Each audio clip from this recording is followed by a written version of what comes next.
والصلاة والسلام على سيدنا محمد وعلى آله وأصحابه أجمعين. الحمد لله والصلاة والسلام على سيدنا محمد وعلى آله وأصحابه أجمعين. أما بعد، فأعوذ بالله من الشيطان الرجيم. بسم الله الرحمن الرحيم. والذين يقولون ربنا هب لنا من أزواجنا وذرياتنا قرة أعين واجعلنا للمتقين إماما. وقال الله تعالى: ووصى بها إبراهيم بنيه ويعقوب يا بني إن الله اصطفى لكم الدين فلا تموتن إلا فأنتم مسلمون. أم كنتم شهداء إذ حضر يعقوب الموت إذ قال لبنيه ما تعبدون من بعدي قالوا نعبد إلهك وإله آبائك إبراهيم وإسماعيل وإسحاق إلها واحدا ونحن له مسلمون. صدق الله العظيم. اللهم صل على سيدنا محمد وعلى آل سيدنا محمد وبارك وسلم. اللهم صل على سيدنا محمد النبي الأمي وعلى آله وأصحابه وسلم. اہل ایمان کی خوبیوں کا تذکرہ چل رہا تھا، جو ان کا ایمان کا تقاضا ہے، جو ایمان کے لیے ضروری ہے، جو ان ایمان کی صفات ہیں، ان کی بات چل رہی تھی. انہی میں ایک ایمان کا تقاضا اور اہل ایمان کی خوبی یہ ہے کہ وہ اپنے گھر میں، اپنے گھر والوں میں اور اپنے بچوں میں اور اپنی بچیوں میں دین دیکھنا چاہتے.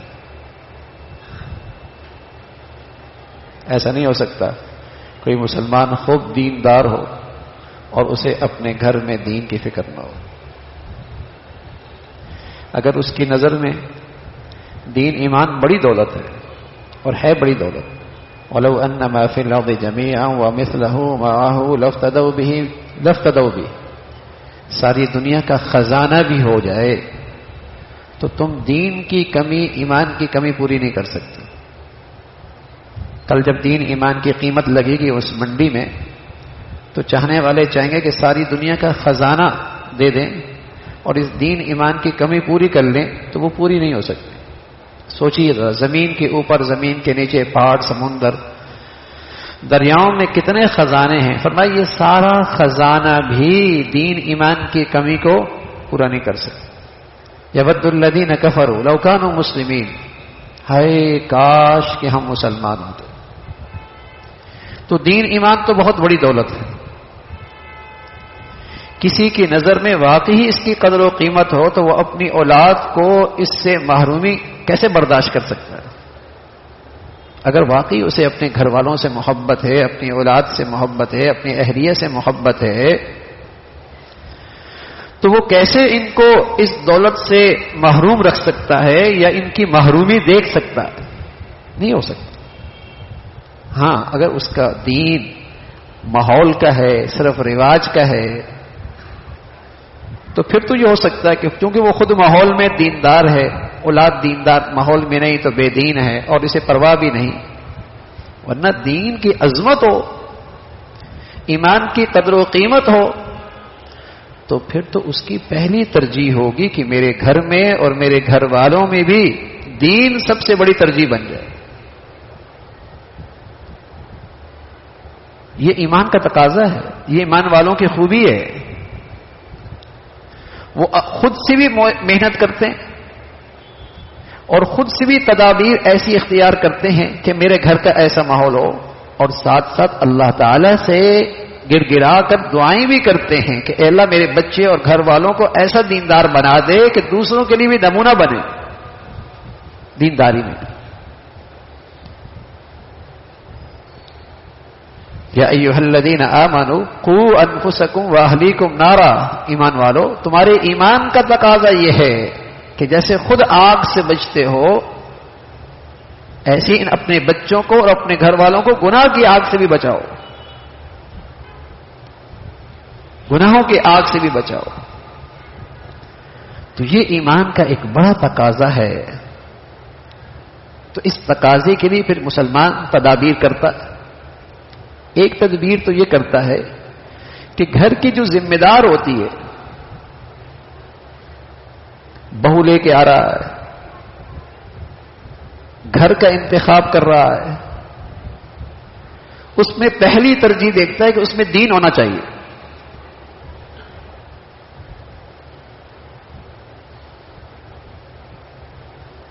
پہلی ترجیح نیک ہونا چاہیے. آپ علیہ الصلوۃ والسلام فرمایا کرتے تھے جب دنیا بڑی چیز ہو جائے گی نا تو اس کی زندگی میں دین کو یہ اہمیت حاصل نہیں ہوگی. پھر یہ دیکھے گا رشتے میں پیسہ کہاں ہے، اسٹیٹس کہاں ہے، آمدنی کس کی اچھی ہے، کماتا کتنا ہے، جو پڑھا ہے اس سے کتنا کما سکتا ہے. پھر اس کی ساری نظر اس پر ہوگی کہ اس کی معاشی حالت کیسی ہے. پھر دین اس کی ترجیح نہیں ہوگی. اگر دنیا بڑی چیز ہو جائے گی، اگر دین بڑی چیز ہوگی پہلی چیز پھر دین دیکھے گا، اس کے ساتھ معاش اچھا ہو جائے، خوبصورتی آ جائے، نعمتیں، کوئی بری بات نہیں. تو پہلی چیز اپنے گھر کو سنوارنے کے لیے دیکھے گا دین. رسول اللہ صلی اللہ علیہ وسلم فرمایا کرتے تھے فاظفر بذات الدین. تم اپنی نسل میں، اپنی اولادوں میں، اپنے گھروں میں دیکھنا چاہتے ہو تو اس کی پہلی اینٹ یہ ہے گھر والی کو دینداری، گھر والی نیک ہو. تمہارا رشتے کی بنیاد نیکی ہو، تمہارے گھر کی پہلی اینٹ دینداری پہ کھڑی ہو. عیسائی حسن دیکھتے ہوں گے، یہودی دولت دیکھتے ہوں گے، مسلمانوں کیا تو دین بڑی چیز ہوتی ہے.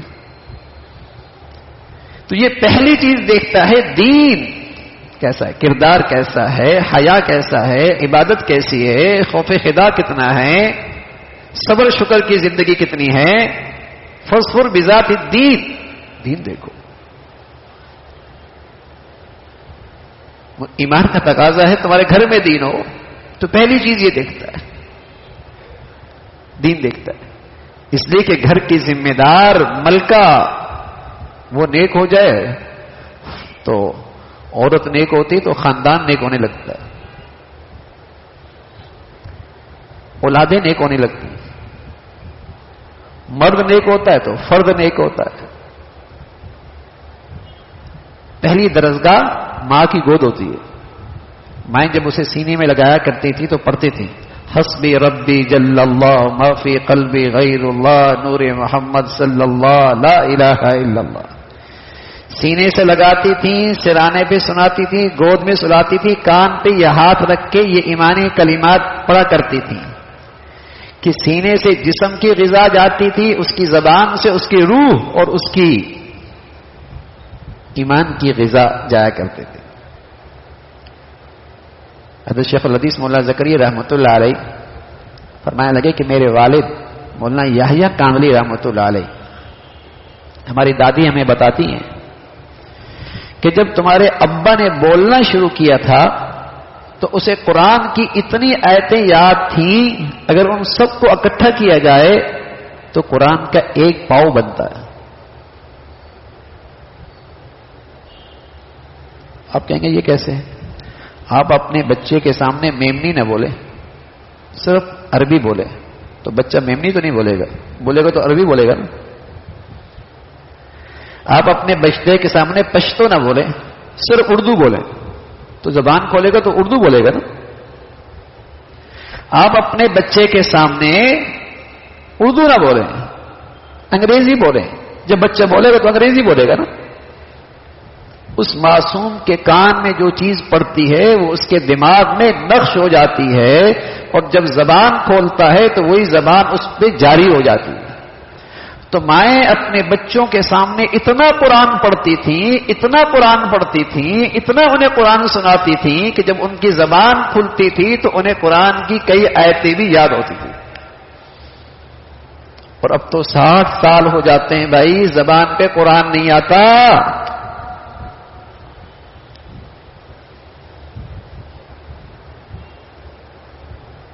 زندگی گزر جاتی ہے، تلفظ صحیح قرآن پڑھنا نہیں آتا. یہ ان گھروں کا حال بتا رہا ہوں جن گھروں میں دین ترجیح تھی کہ میں نے اپنے بچوں کو نیک بنانا ہے، دیندار بنانا ہے. ان کی کوشش ہوتی تھی کہ میرے بچے کی زبان پر سب سے پہلے کلمہ توحید جاری ہو، لا الہ الا اللہ، لا الہ الا اللہ. اور رسول اللہ صلی اللہ علیہ وسلم فرمایا کرتے تھے جس کا اول کلمہ لا الہ الا اللہ، آخری کلمہ لا الہ الا اللہ، دخل الجنہ، جنتی ہے. آغاز بھی اچھا، اختتام بھی اچھا. تو یہ مسلمانوں کا ایمان کا تقاضا ہے اور اہل ایمان کی خوبی ہے کہ وہ اپنے گھروں میں دین دیکھنا چاہتے ہیں، دین کی بہار، دین کی رونق اپنے بچے بچیوں میں، گھر والوں میں دین کی بہار دیکھنا چاہتے ہیں. تو اس کے لیے پہلا انتخاب عورت کا. ماں باپ بھی چاہتے تھے کہ وہ ایسے داماد کا انتخاب کریں جو اللہ سے ڈرنے والا ہو. حسن بصری رحمۃ اللہ علیہ حضرت کی خدمت میں ایک شخص آیا، حضرت بیٹی جوان ہیں، بہت رشتے آ رہے ہیں اور اونچی سوسائٹی کے رشتے بھی آ رہے ہیں، سمجھ میں نہیں آ رہی کہاں رشتہ کروں. اور فرمانے لگے بھائی جو اللہ سے ڈرتا ہے وہاں بیٹی دے دینا، اگر مزاج مل گیا تو بہت اچھے طریقے سے رکھے گا، اور اگر مزاجوں میں فرق بھی ہوا تو اللہ سے ڈرتا ہے، ظلم تو نہیں کرے گا، زیادتی تو نہیں کرے گا، نہ انصافی تو نہیں کرے گا، اللہ کا ڈر ہے. تو یہ انتخاب ہوتا تھا گھر سنوارنے کا، گھر میں دین کی حفاظت کا، گھر میں دین کی بقا کا. دوسری صورت کیا اختیار کی جاتی تھی؟ دوسری صورت یہ اختیار کی جاتی تھی کہ یا تو بچہ گھر میں رہتا ہے، بچیاں گھر میں رہتی، یا پھر تعلیمی ادارے میں رہتی، یا اس کی شخصیت گھر سے بنتی ہے، اس کی شخصیت میں گھر کا کردار بھی بہت اہم اور تعلیمی ادارے کا کردار بھی بہت اہم. اگر واقعی مسلمانوں کیا دین ترجیح ہے، معاش نہیں، معیشت نہیں، وہ ثانوی درجہ ہے، وہ دوسرے نمبر پر ہے، وہ آگے کی بات ہے. پہلا درجہ میرے بچوں کا دین، تو وہ اپنے بچوں کے لیے ایسے تعلیمی ادارے کا انتخاب کرتا ہے جہاں اس کا دین، اس کا شرم و حیا، اللہ اور اللہ کے رسول کی محبت، آخرت کا شوق وہ محفوظ رہے. اب یہ نہیں، اب بچے کی تعلیم میں صرف اسٹیٹس دیکھا جاتا ہے، تاکہ 10 عورتوں میں بیٹھ کر بات کی جائے میرا بیٹا تو وہاں پڑھتا ہے، فیس ڈالروں میں جاتی ہے، ہم تو پاؤنڈ میں فیس دیتے ہیں، یہاں تو اتنی فیس دیتے ہیں. اسٹیٹس دیکھتے ہیں. اور پتہ ہے وہاں نشہ بھی ہو رہا ہے، جانتے ہیں وہاں شرابیں بھی چل رہی ہیں، پتہ ہے وہاں پڑھانے والے بے دین اور لا دین بس اوقات ملحد ہیں، لیکن کیا کریں، معاش کل اس کے کیریئر کا مسئلہ ہے. دین ترجیح نہیں ہے. سچ کہا اللہ کے نبی نے، اذا عظمت امتی الدنیا نزعت منها خیبۃ الاسلام. جب دنیا اور معاش بڑی اہمیت اختیار کر لے گی پھر فیصلے دین کی بنیاد پر نہیں ہوں گے کہ بچوں کے فیصلے دین کو سامنے رکھا جائے، ان کے رشتوں کے لیے دین کو سامنے رکھا جائے، ان کی تعلیم کے لیے دین کو سامنے رکھا جائے، ان کے روزگار میں، ان کے معاش کی ذمہ داریوں میں دین کو سامنے رکھا جائے. نا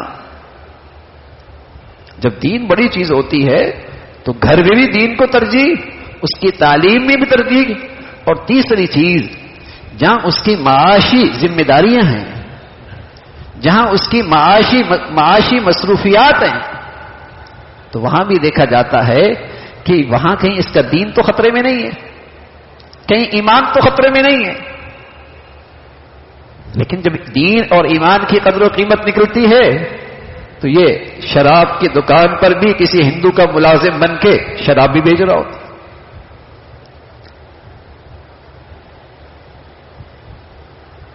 یہ بس اوقات سود کے اڈے کے اندر بھی اپنی معاشی مصروفیات جاری رکھے ہوتا ہے، اور بس اوقات کسی غیر مسلم کی اسلام دشمنی کے اندر اس میں بھی شریک ہوتا ہے، کیونکہ اس کی ترجیح دین تو ہے نہیں، معاش ہے، معیشت ہے، وہ جہاں سے ملے، وہ جہاں سے ملے.